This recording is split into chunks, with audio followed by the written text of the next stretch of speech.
Hey, what is going on today, YouTube? Today I'm going to be talking about a more revised approach about learning Japanese. I know I haven't uploaded a video in the past couple of weeks. It's because I've been trying to really think about how I want to go about it. So I've been collecting more information, doing a little bit more research, watching YouTube. That is some of my research, and of course I've come across different methods of learning, and the one that really inspired me was Japanese in a Year. That method that they chose to pursue. But another interesting one that has really popped up to me is the AJATT method. I believe the all Japanese at all times, something like that. And then the MIA method, which was for Matt versus Japan.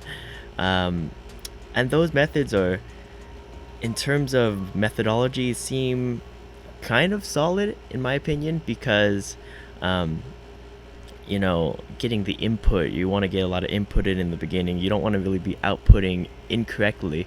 If in that sense, it makes a lot of in that sense it makes a lot of sense to me, because I've been an athlete all my life, and so when just relating it back to my personal self, is whenever you practice something, you want to make sure you're doing it correct. You don't want to practice incorrectly. So bringing that over to language learning, I don't want to be practicing incorrect Japanese, if you know what I mean, by outputting early enough and not being able to notice my mistakes. So that is the approach I'm going to go about taking now. I have been pursuing more input lately rather than trying to output.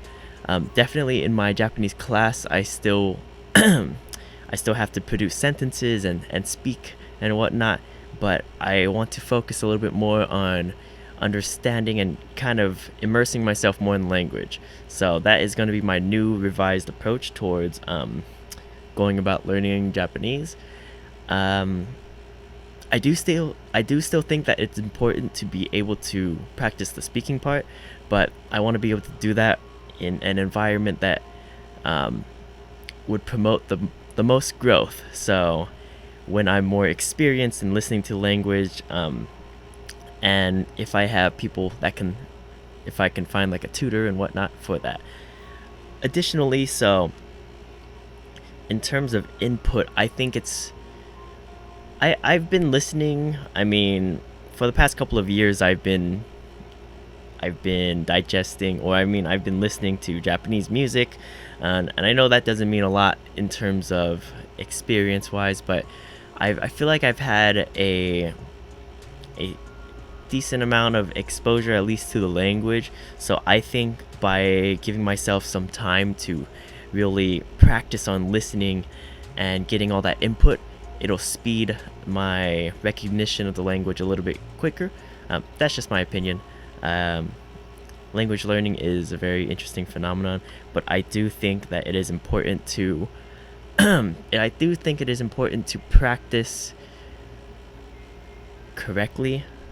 I know I won't be able to practice 100% perfectly. No one can, but being able to get as close to it as possible is going to be my goal. I still want to. I'm still doing my Anki card reviews and all that and whatnot, creating flashcards. But one of my main things right now is input. So I have started immersing myself more in the language in terms of listening to content and digesting it. So one of the recommendations is just to immerse yourself in the language.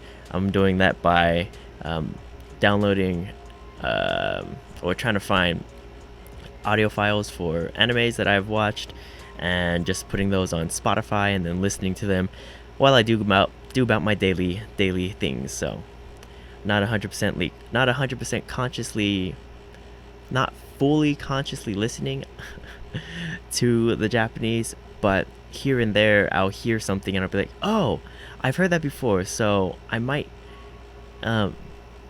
be able to comprehend things a little bit easier that way. But yeah, I don't plan on doing any more speaking, for the most part, at least for now. Just because of that whole, if you practice incorrectly, you're gonna build bad habits, and I think that applies to almost anything. You don't want to build bad habits early because it's a little bit harder to reverse those. But once I start getting the feel of it a little bit more, I do think it is going to be important to start outputting, because I don't want to be stuck in that that stage of being able to understand it, but not being able to speak it or produce it. And I understand listening in and understanding is important, but I also think that outputting is important as well.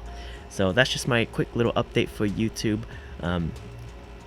And that was kind of just all the thoughts I had in my head. I didn't really have any script planned out for this video. I just kind of wanted to talk about my revised approach towards learning the language.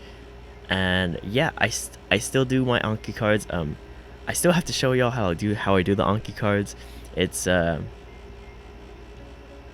interesting, but it's based off of mnemonics. I still don't want to connect too much English to the language, but I've started to accept that if I do, in my experience, for me at least, I like knowing the definition of the words. Sometimes, like if I come across a mnemonic and I'm like, why the heck did I put this mnemonic on here?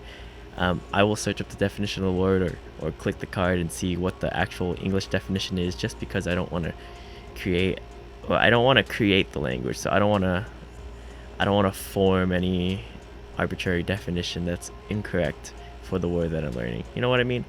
It's kind of weird, but kind of weird to explain. But anyways, that's just my quick update video. Thanks for watching, and I will see y'all again later. Bye bye.